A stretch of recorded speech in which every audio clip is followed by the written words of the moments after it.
Hey everyone, welcome to another series on my YouTube channel called Art Fixes, where I have some of my followers over my Instagram submit some of their pieces, and then I go through, give them some advice, make some changes in terms of whether it's lighting, anatomy, or just some general tips to make their pieces a bit more interesting. And this is my first time trying anything like this, so I hope I could do a good job and, give across as much of my knowledge as I can. Let's jump right into the video. So this first piece has been submitted by htsu.jj, and they're just looking for some help with the rendering of their character. So before we actually do any rendering, we're going to look at how light affects the different planes of the face and what to keep in mind when you're looking at it. So if we're treating this as the same light source as the image, we're marking out clear areas of light and shadow. So the light's obviously going to hit the front of the nose and the top of this right nostril, but not this right side of the nose. There's all these other midtones to keep in mind. So where the planes change on the actual 3D form of the nose, you'll see that we'll get different tones. So in this case, we're getting a bit of a lighter tone at that front shelf. Similarly, where you've got other ambient light, we'll bring in some other other tones at the back and the right side of this nostril. So just to go over it again, we've got the light source coming from this top right. It's going to hit this shelf, reflect mostly upwards. It's going to hit this other plane, which is angled differently, at a different angle. We're not really going to get light from this other side, obviously. So this whole section, I can mark out here, is going to be darker tones, obviously, than you're going to get anywhere else on the nose. But you're still obviously getting a little bit bouncing off that right nostril. If you want to think a little more, three-dimensionally about it, you want to be thinking about the angle of incidence, the angle of return that the light makes, whether it's coming towards or away from the viewer. And if your knowledge of light and form is good enough, you'll kind of know what tone to expect there. But that's more kind of a learned skill after a lot of practice. So don't feel too pressured to go into it right away. Just use your practice to kind of develop an intuition for how tones react under the light for a certain object, whether it's going to be light, mid, or a dark tone. So we're going to return to our original image and treat it the same. We've got, our light source coming from the top right. And so what we're going to do first is we're going to mark out these plane changes that should occur on the face. So the first main one, it will probably be just under this jawline, the chin here. The light also won't be able to reach most of the bottom of the neck based upon the angle of the character in this image. Under the nose, under the lip as well. And also this hair should cast a little bit of a stronger shadow if it's close to the skin. So we're just going to select all of these areas and just fill them in so we get an idea of how the actual shadow is hitting the face. And so we'll just set this layer to multiply, lower the opacity, just so we can see how it's actually going to work with the actual piece. So I'm just going to use the smudge tool just to soften some of these edges a bit, because the actual plane changes in real life. Our faces are obviously quite round structures, so it's more of a gradient in terms of the different tones that are caused by the plane change. So now we get a bit of a better idea of what the form should actually look like in a rendered state when it's being hit by this light source.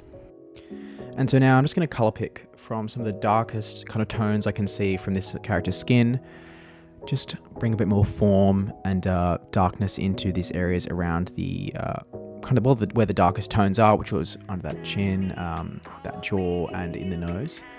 I think this one's probably not as intense as originally thought, so I'm lightening up this nostril here. And we'll bring that same tone underneath the nose as well, just to bring it out from the actual face rather than having that kind of smooth tone the whole way through.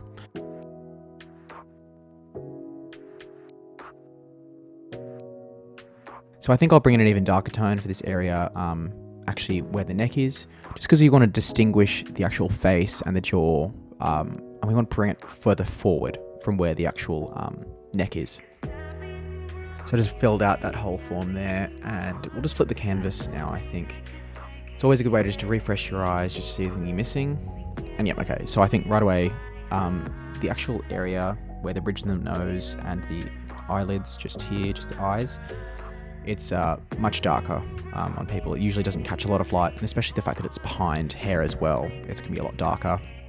So I've just brought a bit of a gradient through there. I'm going to do the same on this side. And I'm actually going to lighten up some of the areas here as well. I can see that there's a gradient, but it doesn't really make too much sense in terms of the fact that the light is mostly hitting that, technically left now, but that side of the face. And I'll bring a bit of this up too as well. I'm going to lighten up this kind of front area of the nose as well, just to show that it's being hit by that, it's facing that same direction as these other planes on the face. Just bringing a bit more light into here as well, now that I've just flipped the canvas back, just because it doesn't really make sense for that hair, just that kind of strand of hair to be casting as darker shadow as it was. But also, I'm going to bring in a little bit of a highlight to this edge of the nose as well, because we want to distinguish it from that other plane of the face as well.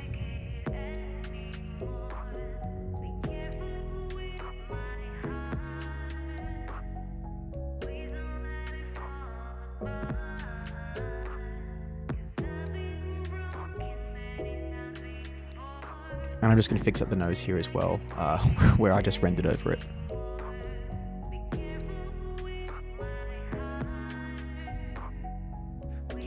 I'm just going to fix up, I think, this spider here as well.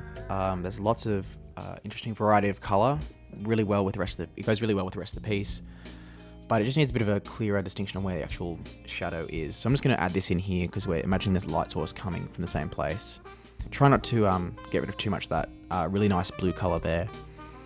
And I think we'll give all this hair here the same treatment as well. I think it just needs to be a little bit darker on this obviously left side of the head. So I'm just going to lasso a few of these areas here. A slightly darker kind of overlay.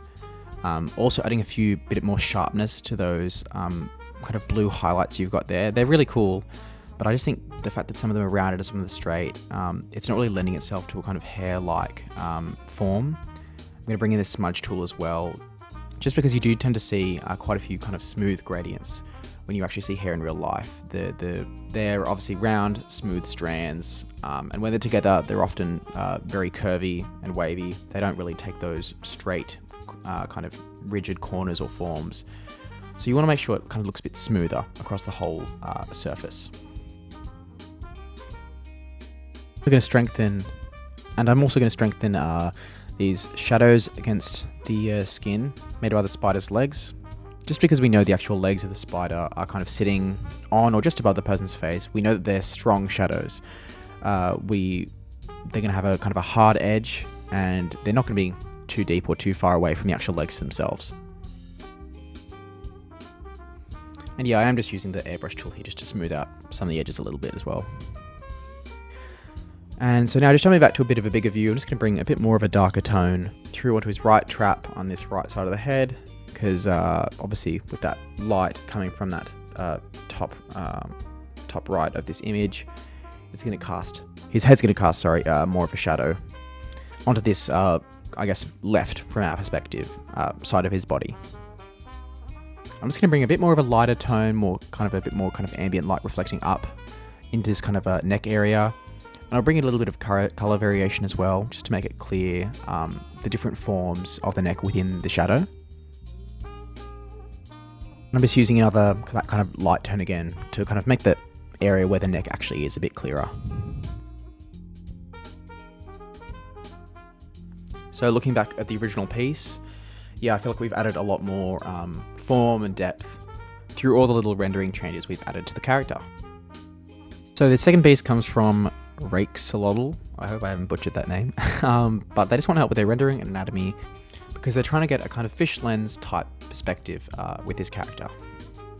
So the first thing I'm doing is I'm just drawing out a grid of an actual fish lens type perspective. So we've got lines going all the way out from our central kind of vanishing point that we're going to situate behind the character.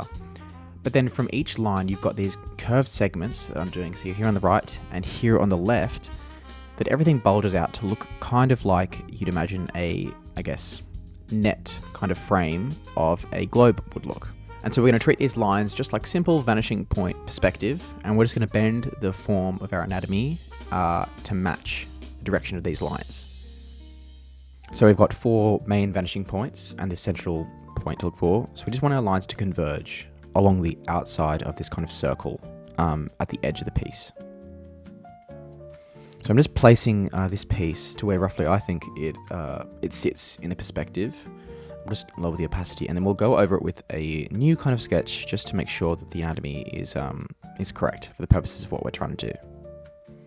So after drawing some few little guidelines just to get the tilt of the head right, I'm going to use some 3D shapes. We're going to draw in some cubes to block out the actual form of the character, but we're going to distort it. So we're going to use curved lines rather than straight lines, matching up with the kind of fisheye lens guidelines we've drawn in, just so we can really, get that distortion of the character accurate and how they'd actually look in 3D space. As you can see, I've kind of exaggerated that front eye here, and the left eye, I've kind of put on more of a curve, shrunk it a little bit more relative to the eye. I'm also going to make sure that we get kind of more of a cylindrical, tilted forward shape for this, the body of the character, make sure that the lines on all the sides are kind of converging down, in line with what the original artist has.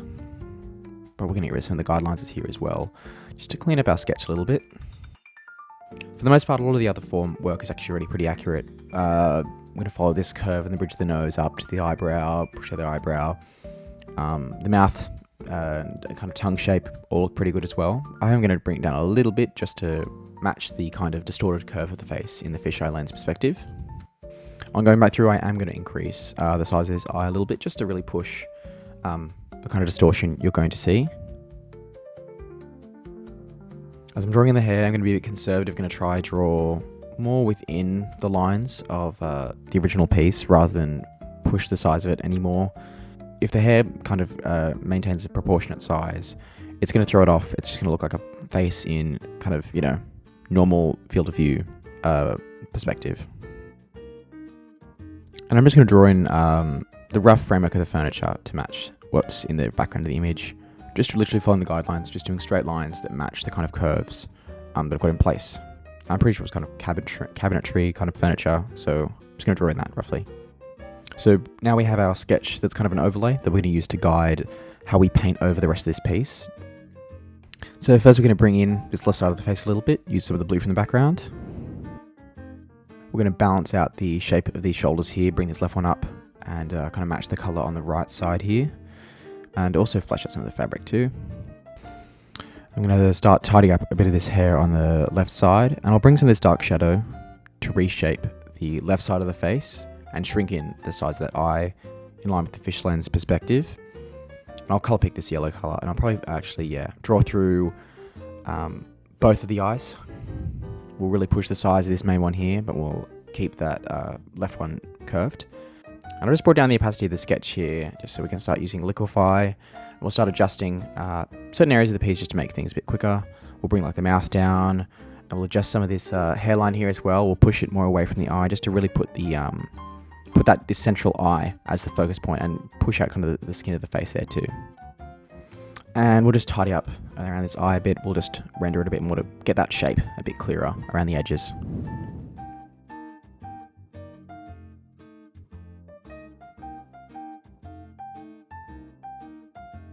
And we'll touch up some of the highlights here around the eye and bring a little bit more around the nose just to get that, the proper reflection of light on the skin. Just using the smudge tool there as well. And we'll go back through and tidy this bottom area up as well. We'll shrink the collar in size a little bit and, stretch that front part of it down to really get that, the kind of that same direction of lines that we want from our guide. And I'm just going to keep rendering around this eye, pushing it a bit more. We want to make sure it is the focus of the piece. And I'm just not really too happy. I want to push that size a little bit more, exaggerate it a bit more. Last thing I'm going to do is just bring in this hair a bit from the right, just to balance the character out a bit more. I feel like it's a bit too heavy on this right side of the piece. I feel like that's I feel like that's balanced out the character a bit more and really push that eye as the center part of the piece. So now we've got the before and after. I definitely pushed the contrast a bit more in certain areas, especially like around the eyes. And I feel like I've been able to get more of a fisheye perspective without kind of losing that original silhouette and shape created by the character. There's probably a few ways to push it a bit more, but I'm really satisfied with how this one's come out. So on to the next piece. This piece comes from Kimi_Blossoms, and I just wanted some help with lighting and just some general kind of tips on how to make their piece, a bit more appealing. So the first thing is that it's pretty hard to read the silhouette of this character against such a dark background. It's not necessarily the wrong choice to make. I just think before we go any further, we'll just take a look at how we can use values to kind of bring our character forward from the background. So I've just brought in a little bit of a gradient here, and now if we go into kind of a grayscale, just pure values, and we'll just bring the brightness up a little bit, just to bring the character a bit away from the background, and we'll fix up this area here. Yeah, so this is just the importance of values in your work. You want to make sure that the character's not blending into the background too much or sticking out like a sore thumb. It's all a game of how these contrasts can build three-dimensional form and make your character, pop, stand out from the piece. I do think after we go through and make some more changes, maybe that pure black might work really well in creating some really dramatic light on the front of the character. But just for now, just to make it a bit clearer on the actual form of the character, we'll just keep it there for now.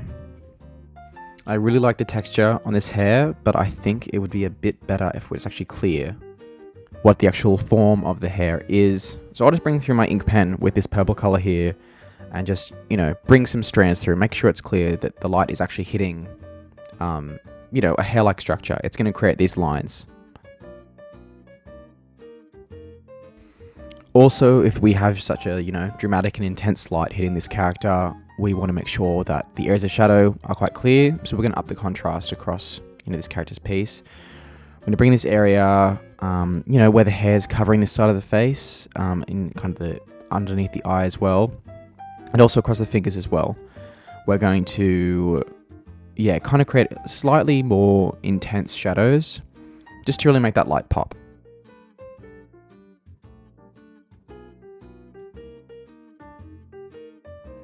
And I'm just going to go through again with a little kind of a darker color. And just push these areas of contrast a little bit more under the fingers, around the edge of the face. Just because we really want this light to create some interest in the piece. We want it to create this drama across, this character, the blood across their fingers, something kind of enigmatic. And now we'll go through and we'll find these areas of light, and we're really going to push that as well. So obviously there's bridge, a bit of the forehead, this hand here, the side of the face and the cheek. I'm going to try to use it to also shape the form of the hand. So obviously there's, the tendons and everything, the fingers. The light's not going to hit everything. So I'm just going to try to select the areas of the most importance. And I'm just using white with an airbrush. We're going to adjust it a bit later. I think add will probably be our best bet. And I think I will change the color as well. I'm going to push it a bit more to a kind of a yellowy color, just to match a bit better with the skin tone. So looking back at values, we're going to see if there's anything else that we can use to get a bit more accurate lighting, some more contrast, some more interest in the piece. I'm going to bring a little highlight into the eye there. I think what could also be interesting is a bit of a kind of rim lighting across this finger and the side of the hand. And we'll bring it through the hair as well. But I think also the light hitting the character isn't terribly strong. So after we draw this through, we will, lower the opacity. We won't make it as intense. But I still think, that kind of rim lighting helps build form in the actual character.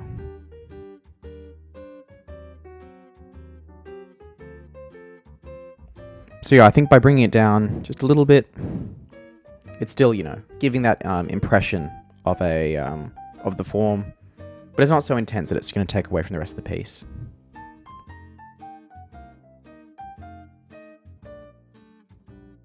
Another thing I'd really like to see is just the color of this blood kind of pop on the character.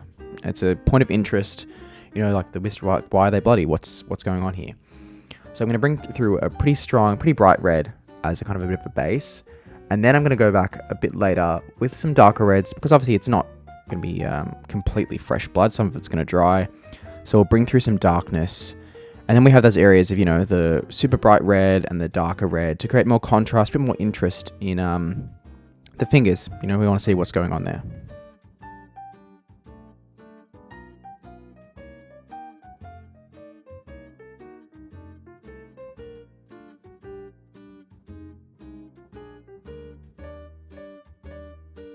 And after that's done, we're just going to bring through a bit more shadow on this left side of the hand, because obviously the light isn't going to be hitting those left side of the fingers.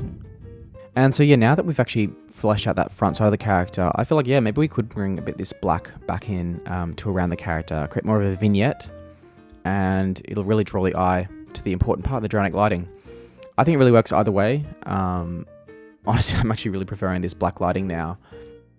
But yeah, now we'll look to the before and after of the piece. As you can see, yeah, there's a lot more three-dimensional form going on. It's pretty clear where the light's hitting the character. There's a lot more interest in the piece. It tells a bit more of a story. So yeah, thanks so much for submitting. So yeah, here are all 3 pieces from this video with before and after. I really encourage you to check out the original artists. I love to promote small artists on my account. So yeah, feel free to check my follow or anything like that. And yeah, I'll see you guys in the next art fix video.